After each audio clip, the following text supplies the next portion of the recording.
হামহাম ঝর্ণা শ্রীমঙ্গলের অন্যতম একটি সুন্দর জায়গা। এই ঝর্ণায় যেতে কতটা পথ পাড়ি দিতে হবে আর কতটুকু সময় লাগবে সবকিছু নিয়ে আজকের এই ভিডিও। এইখান থেকেই আমরা ঝর্ণার উদ্দেশ্যে রওনা দিব। প্রায় 8 থেকে 10টা পাহাড়ি পথ পাড়ি দিতে হবে। যেহেতু উঁচু নিচু পথ পাড়ি দিতে হবে তাই সবাই সাপোর্টের জন্য একটা একটা করে লাঠি নিয়ে নিত। সবাই একটা একটা করে লাঠি নিয়ে ঝর্ণার উদ্দেশ্যে রওনা দিয়ে দিলাম। ঝর্ণা মানেই তো বুঝতে পারছেন সবার মনে আনন্দ, আর আমি এই প্রথম ঝর্ণায় যাইতেছি, আমার মনে তো আর একটু বেশি আনন্দ। এই আনন্দ কতক্ষণ থাকে বলতে পারি না। প্রথম পাহাড়ে দেখা যাচ্ছে যে বড়, সামনের গুলো জানি আর কি রকম হয়। যেরকমই হোক হাঁটতে শুরু করলাম পাহাড়ের উঁচু নিচু পথ দিয়ে। চারদিকে সবুজ গাছপালা, মাঝখান দিয়ে সরু পথ, আর এটাই হলো পাহাড়ের সৌন্দর্য। অনেকটা জায়গার হাঁটার পর একটা খালের দেখা পেলাম, কিন্তু পানি নেই। হয়তো বর্ষাকালে কি বৃষ্টির সময় এখান দিয়ে পানি প্রবাহ করে।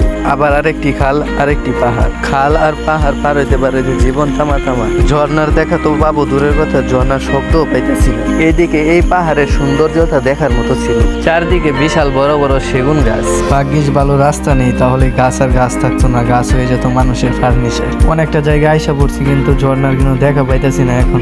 এইদিকে পানি পিপাসায় গলা টলা শুকায় গেছে। একটু সামনে এসে এইদিকে পাহাড়ের উপর একটি দোকান থেকে একটু পানি টানি খাইয়া আবার হাঁটা শুরু করলাম ঝর্ণার উদ্দেশ্যে। আর হ্যাঁ, আরেকটা কথা বলে রাখি, এখানের পানির দাম কিন্তু মধুর দামের মতো।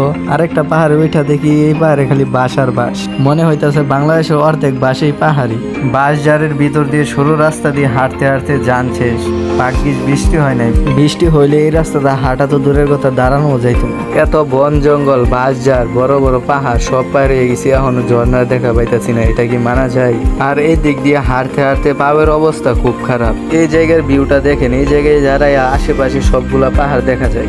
অনেকটা আইসা আবার আরেকটা দোকানে দেখা পেলাম, কিন্তু এখানে আর দাঁড়াবো না। এখানে দাঁড়াইলে আমাদের পকেট ফাঁকা করে দিবে। আবার আমাদের গাইড মানে আমাদের যে রাস্তা চিনিয়ে নিবে সে বলতেছে ঝর্ণা বেশি দূরে নাই, ঝর্ণার পানির শব্দ শোনা যাইতেছে। কিন্তু আয়সা দেখি এটা পানির শব্দ না, বাঁশের শব্দ।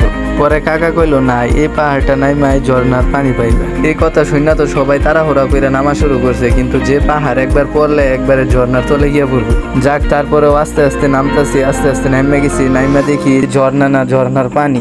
যাক, ব্যাপার না, ঝর্ণা না পাই, ঝর্ণার পানির দেখা তো পাইছি। এইদিকে আরেকজন ঝর্ণার পানি দেখা খুশিতে ঝর্ণার পানি শুকাইয়া লাইতেছে। এখানে কিছুক্ষণ রেস্ট নিয়ে আবার রওনা দিলাম। এখান থেকে আরো 5-6 মিনিট লাগবে ঝর্ণা পর্যন্ত যাইতে, যেহেতু পাথরের রাস্তা। ফাইনালি আমরা ঝর্ণার দেখা পেয়ে গেলাম অনেক কষ্টের পর। ঝর্ণা দেখা তো একেবারেই অবাক, এই যেন প্রকৃতির এক অপরূপ দৃশ্য। আর বেশি দেরি না করে ঝর্ণার কাছে চলে গেলাম। এত কষ্ট করে এত সুন্দর একটা জায়গায় আইছি। এই ঝর্ণাটা অন্য সকল ঝর্ণা থেকে একটু বেশি সুন্দর। যে রকম সুন্দর দেখতে তার থেকে বেশি ভয়ঙ্কর। আর বেশি দেরি না করে এইখান থেকে আবার রওনা দিয়ে দিলাম, যেহেতু অনেকটা পথ যাইতে হইব। এই পর্যন্তই ছিল আমাদের হামহাম ঝর্ণায় যাওয়ার যাত্রা। আবারও দেখা হবে নতুন কোনো জায়গার নতুন কোনো ভিডিও নিয়ে।